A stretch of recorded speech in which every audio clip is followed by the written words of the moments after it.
Le Seigneur soit avec vous. Et avec votre esprit. Évangile de Jésus-Christ selon saint Luc. Gloire à toi, Seigneur. En ce temps-là, comme on l'écoutait, Jésus ajouta une parabole. Il était près de Jérusalem et ses auditeurs pensaient que le royaume de Dieu allait se manifester à l'instant même. Voici donc ce qu'il dit. Un homme de la noblesse partit dans un pays lointain pour se faire donner la royauté et revenir ensuite. Il appela 10 de ses serviteurs et remit à chacun une somme de la valeur d'une mine. Puis il leur dit, « Pendant mon voyage, faites de bonnes affaires. » Mais ses concitoyens le détestaient et ils envoyèrent derrière lui une délégation chargée de dire, « Nous ne voulons pas que cet homme règne sur nous. » Quand il fut de retour après avoir reçu la royauté, il fit convoquer les serviteurs auxquels il avait remis l'argent, afin de savoir ce que leurs affaires avaient rapporté. Le premier se présenta et dit, « Seigneur, la somme que tu m'avais remise a été multipliée par 10. » Le roi lui déclara, « Très bien, bon serviteur, puisque tu as été fidèle en si peu de choses, reçois l'autorité sur 10 villes. » Le second vint dire, « La somme que tu m'avais remise, Seigneur, a été multipliée par 5. » À celui-là encore, le roi dit, « Toi de même, sois à la tête de 5 villes. » Le dernier vint dire, « Seigneur, voici la somme que tu m'avais remise. Je l'ai gardée enveloppée dans un linge. En effet, j'avais peur de toi, car tu es un homme exigeant, tu retires ce que tu n'as pas mis en dépôt, tu moissonnes ce que tu n'as pas semé. » Le roi lui déclara, « Je vais te juger sur tes paroles, serviteur mauvais. Tu savais que je suis un homme exigeant, que je retire ce que je n'ai pas mis en dépôt, que je moissonne ce que je n'ai pas semé. Alors pourquoi n'as-tu pas mis mon argent à la banque? À mon arrivée, je l'aurais repris avec les intérêts. » Et le roi dit à ceux qui étaient là, « Retirez-lui cette somme et donnez-la à celui qui a 10 fois plus. » On lui dit, « Seigneur, il a 10 fois plus. » Je vous le déclare, on donnera à celui qui a, mais celui qui n'a rien se verra enlever même ce qu'il a. Quant à mes ennemis, ceux qui n'ont pas voulu que je règne sur eux, amenez-les ici et égorgez-les devant moi. » Après avoir ainsi parlé, Jésus partit en avant pour monter à Jérusalem. Acclamons la parole de Dieu. Louange à toi, Seigneur Jésus. Le Seigneur aujourd'hui nous dit, c'est moi qui vous ai choisi, afin que vous alliez et que vous portiez du fruit et que votre fruit demeure. Le Seigneur parle à chacun d'entre nous aujourd'hui, il te parle en te disant, c'est moi qui t'ai choisi, afin que tu ailles et que tu portes du fruit et que ton fruit demeure. Dieu t'aime. Et lorsqu'il t'a créé avec un plan d'amour parfait pour ta vie, un plan merveilleux. Il t'a créé, il t'a donné des capacités pour pouvoir collaborer avec lui afin que son règne d'amour vienne sur cette terre. Et il désire ardemment que tu ailles et portes du fruit. Et il nous dit à travers le prophète Jérémie, « Je connais, moi, les plans que je forme pour vous, plans de bonheur et non de malheur, pour vous donner un avenir plein d'espérance. » Dieu a un avenir plein d'espérance pour toi et il désire t'accompagner, te montrer le chemin, et il désire que tu portes du fruit et du fruit en abondance. Il désire donner un sens à ta vie. Et aujourd'hui, Jésus nous raconte une parabole qui a un sens très précis.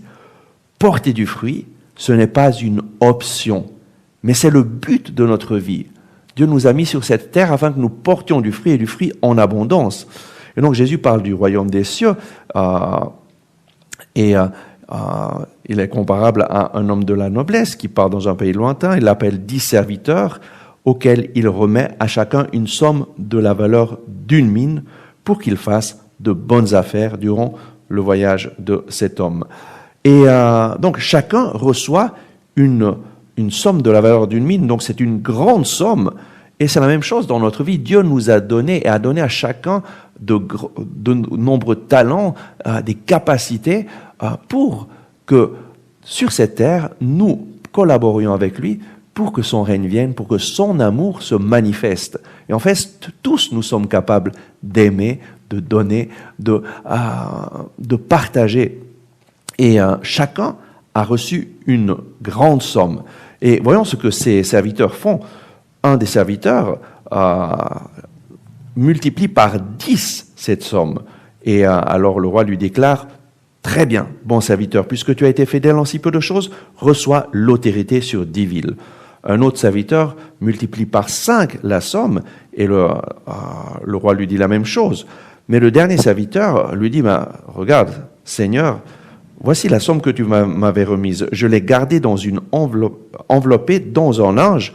En effet, j'avais peur de toi. » Et donc, ce dernier, pratiquement, il a gardé juste ce qu'il avait et ne l'a pas fait fructifier. Tout l'argent qu'il avait eu, tout ce qu'il avait, tous ses talents, il les a simplement cachés. Et alors, le roi lui déclare, « Serviteur mauvais, retirez-lui cette somme et donnez-la à celui qui a 10 fois plus. » En fait, quel est le message ?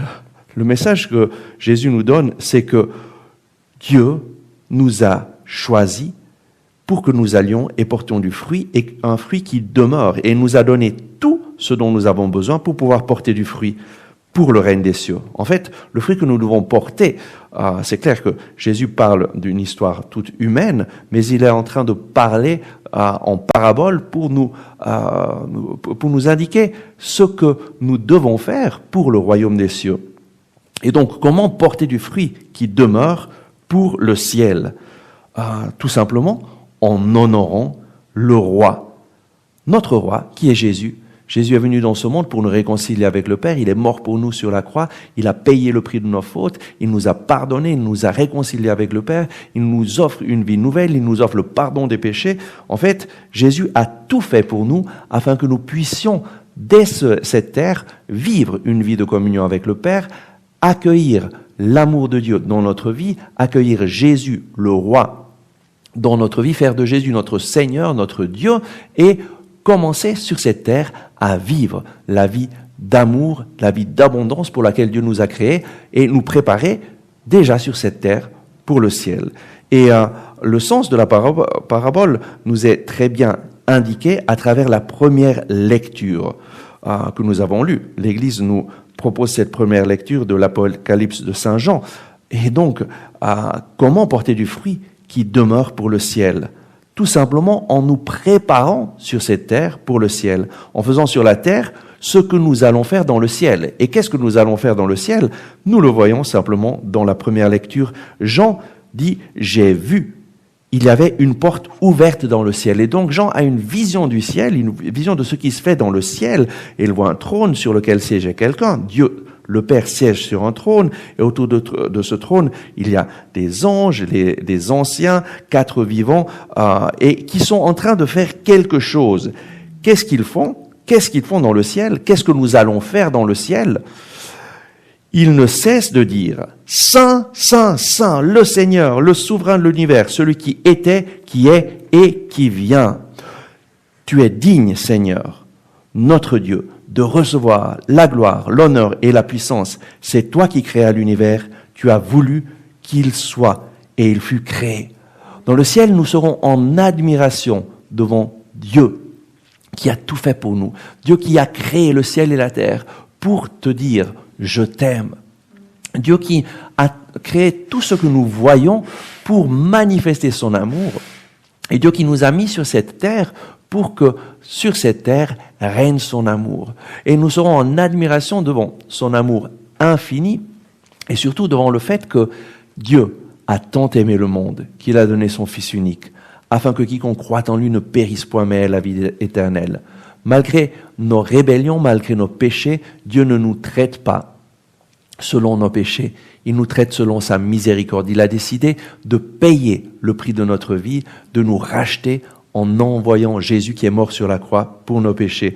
Et donc, dans le ciel, nous voyons cette multitude des anges, aussi dans le livre de l'Apocalypse. Saint Jean voit une multitude d'anges rassemblés autour du trône, et toute créature dans le ciel et sur la terre, l'univers entier, je l'entendis s'écrier, nous dit Jean. Et qu'est-ce qu'ils disent? À celui qui siège sur le trône, ainsi qu'à l'agneau, la louange, l'honneur, la gloire et la puissance dans les siècles des siècles. Amen. Dans le ciel, nous louerons le Seigneur, nous nous émerveillerons parce que enfin nous comprendrons pleinement tout ce que Dieu a fait pour nous. Nous comprendrons son amour, nous serons en admiration devant Dieu, comme devant le paysage le plus extraordinaire que nous puissions voir. En fait, à travers la splendeur de la création, Dieu nous dévoile quelque chose de son amour et dans le ciel, nous serons en admiration devant lui. Et donc, comment porter du fruit qui demeure pour le ciel? Tout simplement en commençant sur cette terre à nous émerveiller devant Dieu, en le louant, en le bénissant. Voilà pourquoi nous avons lu aujourd'hui le psaume. Saint, Saint, Saint le Seigneur, le souverain de l'univers. Faire sur la terre ce que nous ferons dans le ciel, ça signifie louer le Seigneur. Et tout le psaume que nous avons lu, c'est un psaume de louange. Louez Dieu dans son temple saint. Louez-le pour ses actions éclatantes. Louez-le pour sa grandeur. Louez-le avec tous les instruments, le cor, la harpe, la cithare, les cordes, les flûtes, la danse, le tambour, les cymbales sonores, les cymbales triomphantes. Que tout être vivant chante louange au Seigneur. Voilà notre destin. Chanter les louanges du Seigneur. Il y a des personnes qui se disent, mais bon, ça c'est un peu lassant, louer le Seigneur. En fait, moi je pense que c'est lassant pour les personnes qui ne comprennent pas ce que ça veut dire louer le Seigneur. Imagine-toi ou rappelle-toi quand tu es tombé amoureux de quelqu'un. Tu pensais toujours à cette personne et tu parlais bien de cette personne. Ta joie, c'était d'être avec cette personne. Et c'est exactement ce qui se fera dans le ciel, parce que Dieu est l'époux de notre cœur, l'époux de notre âme. Dieu a tout fait pour nous. Et nous serons en émerveillement devant son amour. Je me rappelle à l'âge de 22 ans, lorsque j'ai rencontré Jésus et j'ai commencé à vivre dans la louange, ma vie a changé radicalement. J'ai commencé à louer le Seigneur, à le remercier pour les petits détails de ma vie. Et en l'espace de quelques semaines, ma vie a changé radicalement. Lorsque j'ai commencé à louer le Seigneur, j'étais encore dans la dépression, ma vie n'avait pas de sens et je cherchais le Seigneur. Et en quelques semaines de louange et de recherche du Seigneur dans la parole du Seigneur, ma vie a changé radicalement et j'ai commencé à faire l'expérience d'une joie et d'une joie qui continue maintenant après plus de 30 ans que j'ai connu le Seigneur, 29 ans maintenant que j'ai connu le Seigneur. Je l'ai rencontré en 1991 et donc aujourd'hui, le Seigneur nous invite à faire une chose toute simple. Loue le Seigneur, remercie-le et adore-le. Alors tu te prépareras sur cette terre pour le ciel et tu porteras du fruit qui demeure pour la vie éternelle. Oui, merci Seigneur, parce que tu nous invites à te louer, à te bénir, à te rendre grâce à chaque instant. Tu nous invites à fixer notre regard sur toi, Seigneur, et à vivre sur cette terre en fonction du ciel, à nous préparer pour le ciel. Seigneur, je te demande pour que chacun des auditeurs de Radio Maria puisse commencer à mettre en pratique la louange et te louer à chaque instant de leur vie, fixer leur regard sur toi et te rendre grâce pour chaque détail, parce que toi, tu es digne de l'honneur, de la gloire et de la louange. Merci Seigneur. Merci.